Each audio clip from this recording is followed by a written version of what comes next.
Technologic, Technologic, Technologic. Welcome to another edition of the Tech series from YEO, where we go into a little bit more detail on how we go about drawing the stuff that we make, how we go about it, why we do the things that we do, and a little bit of an insight into the model work and the planning that goes into a project. Today I'm here with Rob Potton, who is our chief designer, technical guy, project manager, basically does a bit of everything. He does it very, very well, and he did the technical on this project, which is a kitchen in Devon. Rob, hello. Hello. Cool. This is beautiful kitchen, a mix of traditional and new. Actually, the design brief was traditional with something different, a modern twist, which I think we've nailed in this one. And designed expertly by our head of design, Scott, handed over to Rob to make it into a makeable thing and do all the technical work. We have made this now, Rob, haven't we? And we have, yep. This is going to site within a few weeks. So all good, exciting stuff. Rob, can you tell us where you would start on a project like this? Well, the first thing I would do is look at obviously the design concept, which in this case was done by ourselves, and all the kind of technical requirements of the different kind of items in a kitchen. You know, within a kitchen, it's highly integrated, so you always have a lot of different kind of things that have to work together. You know, you've got plumbing, appliances.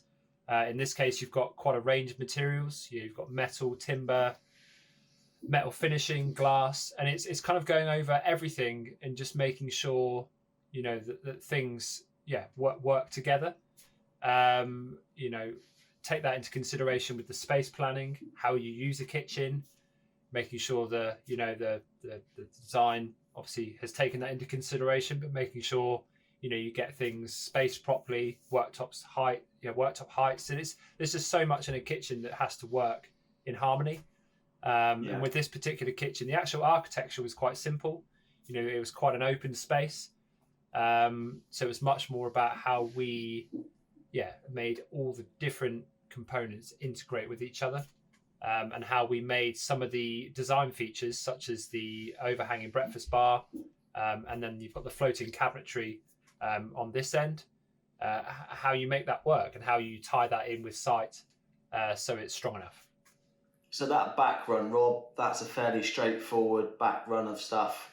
Yes. The key challenges were probably the other section where the oven housings are and the breakfast bar. Yeah, in terms of how things would kind of work structurally and time with site, this back run here with the ovens was definitely one of the most challenging items. So you can see that this elevation of cabinets is actually floating. And obviously within a steel sort of frame, Rob. Exactly. So using kind of a Critel frame as an inspiration for this screen, but obviously with the structural work it has to do in supporting that cabinetry, we had to kind of bring the section size up while still making it look, you know, how we were hoping it would look. And obviously the cabinetry isn't fully supported; it's only supported, you know, by obviously quite a narrow section. So it's making sure that cabinetry is balanced, and essentially so it just doesn't want to fall over. And obviously tying that in with you know how it fits to the ceiling, the walls on site. Was quite a challenge. And we've got to get some services over to it as well. Exactly. So by using box section steel, we've actually created trunking for the services within that. So again, having to integrate that with site and making sure that site put the feeds for, you know, the various appliances, the electrical feeds in exactly the right place has been really important to make sure that when we fit the steel work, things work as they're supposed to. Yeah.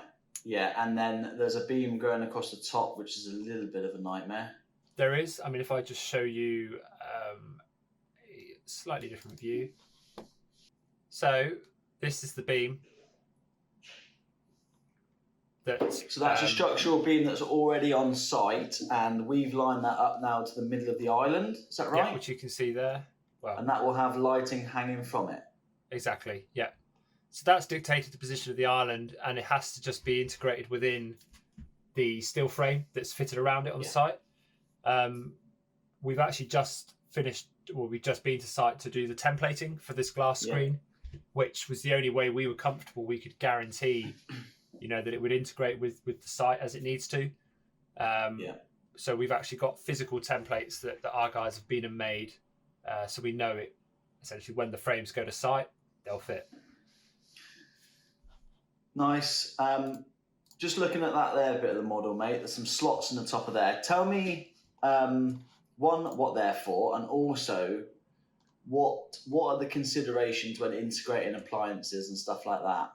So with all appliances, they all have their own unique requirements. I mean, ovens require obviously power, and they require ventilation.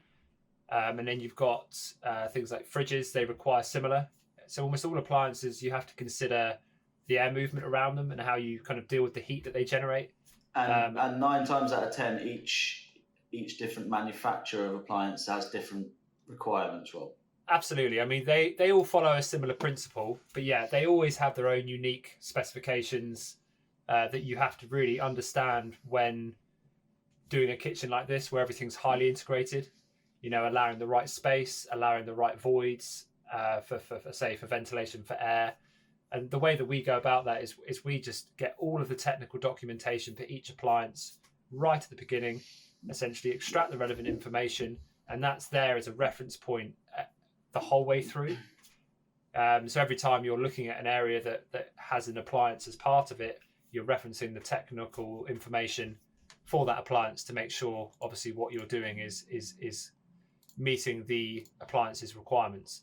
The issues you have is if you don't comply to the kind of guidance, and there's ever an issue with the appliance, it can kind of void the first thing they'll check. Exactly. So we have to be really careful with that, because these are expensive appliances, and we've got to make sure we're doing what we should be doing with them. And so, what have you done there, Rob? You've created a void for ventilation. Exactly. So part of the challenge with this stack of cabinetry is incorporating all of these technical requirements for the appliances whilst also having the cabinetry floating. Normally you have access for ventilation through plinths and above cabinets, but this cabinetry is quite exposed. So what we've actually done is we've created a void within the cabinetry above where the appliances sit. That is essentially to allow the heat to escape, and that can run straight behind the cabinetry and out this kind of vent slot in the top. Yeah, nice. And that doubles up that void as a means of fixing the cabinetry to the steel frame as well. So all of our fixings will be bolted through the void, so they're never seen. At the same time, as considering the requirements of the appliance. And we've done it so there's a false back on the top units above the oven for access to do all the fixings. Is that right? Exactly. So this panel here comes out, which gives you access into that void to do the fixing for the metal frame into the carcasses. Very good fixings through, obviously bolts through that. And then cover panels on top to cover the metalwork. Exactly. You've got this outside cladding panel that will be put on afterwards that will cover all your fixings. Nice. Same top and bottom, same principle. Can we see that at the bottom as well there, mate? Yeah. Yeah, nice. So the reason that'll get fixed in before the drawers go in there? The drawers come out exactly. And then fix in. Yeah, by having the drawers in the bottom as well, you take the drawer out, you can access the fixings, and obviously then when you put the drawer back in, it conceals them. Yeah. So the actual design of this cabinetry, how it was done originally, gave us some flexibility about where we could put fixings. Like that, mate. From that section there, can you see the construction of the Crital screen? Yes. So we've designed all that as well, haven't we, mate? I'll manoeuvre it slightly, just so we're not into a middle divider. So, talk us through the construction of that one, if you can. So, in principle, you've got a rectangular box section that forms the main frame and these kind of middle dividers. And then what we're doing is to enable us to fix that into site, all of the glazing and the glazing beads have to be removed. So the actual screen will be fitted with all of the glass out of it. So we can get 2 fixings, which we can then cover with these afterwards. Yeah, and then the glass will sit. We talked about that sitting in like a little gasket. So there will be a rubber U channel that runs all the way around that piece of glazing with a degree of tolerance. So we never have metal on glass. That's the last thing we would want to do, just because risk of damage. And what it means is, by those beads being fitted independently, if we ever had an issue with the glass damage, those essentially the bead can be taken out again, and you could replace the piece of glass if it did get damaged. Yeah, so the beads are made out of metal as well? Exactly, yeah. They're made up as actual individual frames that get fitted and then screwed in from the inside. Yeah. Yeah, nice. That's the same. Nice, mate. Yeah. Okay. Yeah, and then on the back there, we've got a shelving unit, which is the bit that forms the entrance. That's the main entrance into this kitchen space. And then we've got a feature shelving unit there that has all the shelves backlit, Rob, or just the horizontal shelves. So backlit? It's just the horizontal shelves. You can see it's got this rebate in the back, which is where the LED tape sits, and then shines back.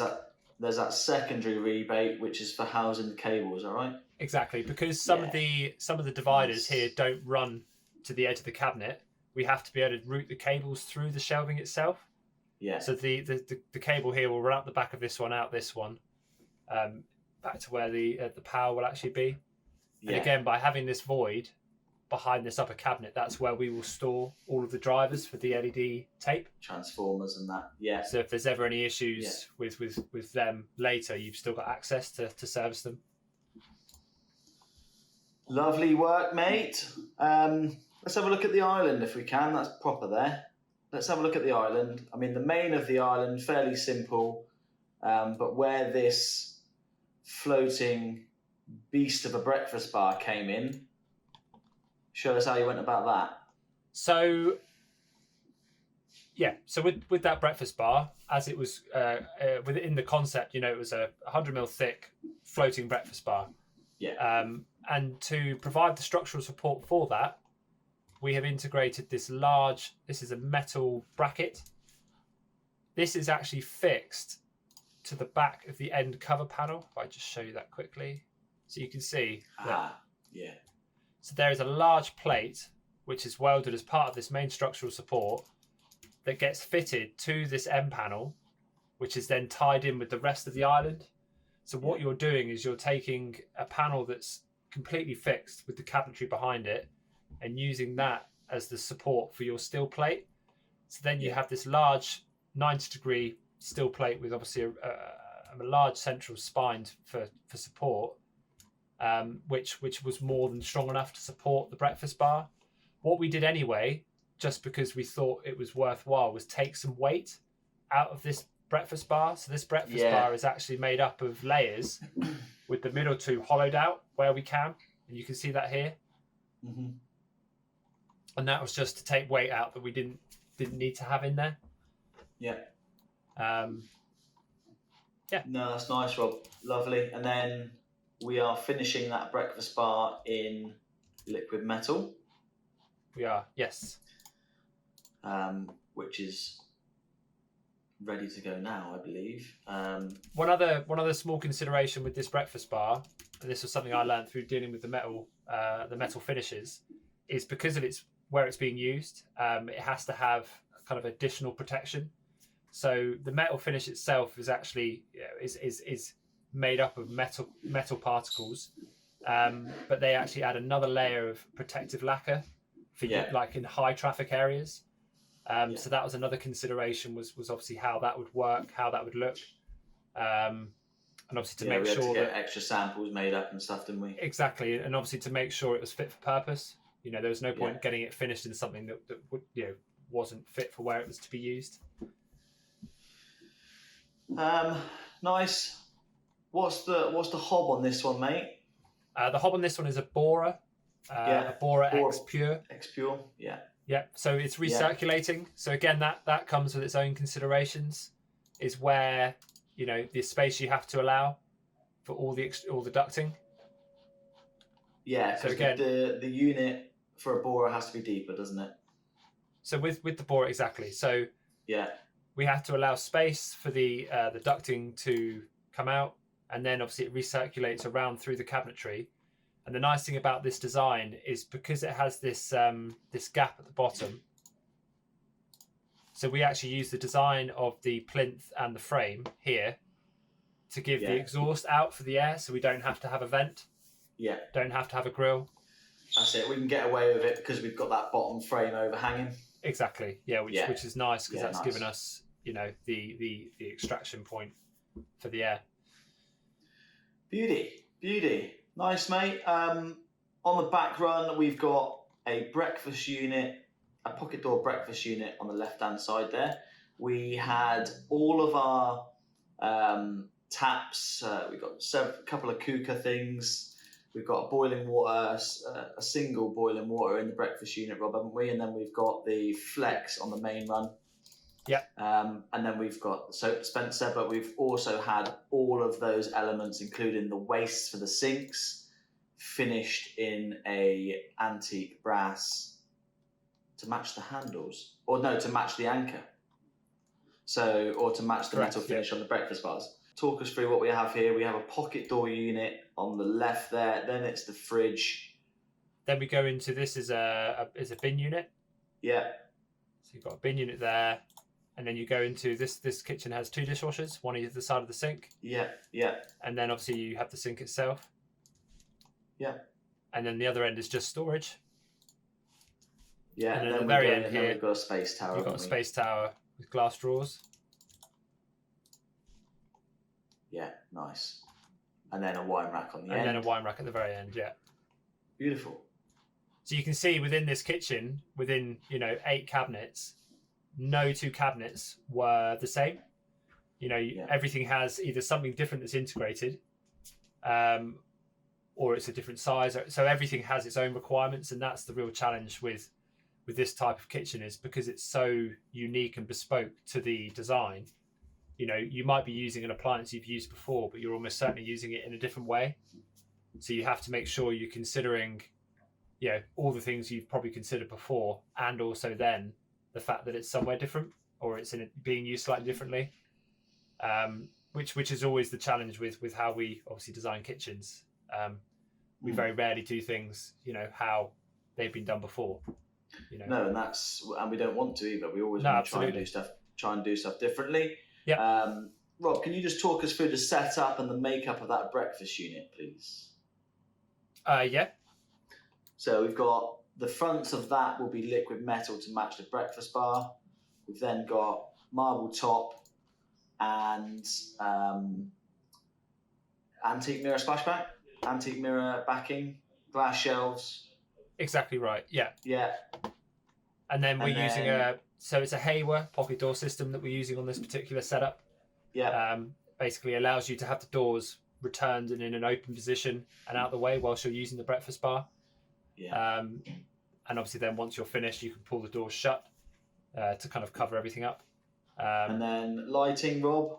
So there's so there is a lighting. It's kind of we call it halo lighting around the mirror. Mm-hmm. I'll show you a section to show how we set that up.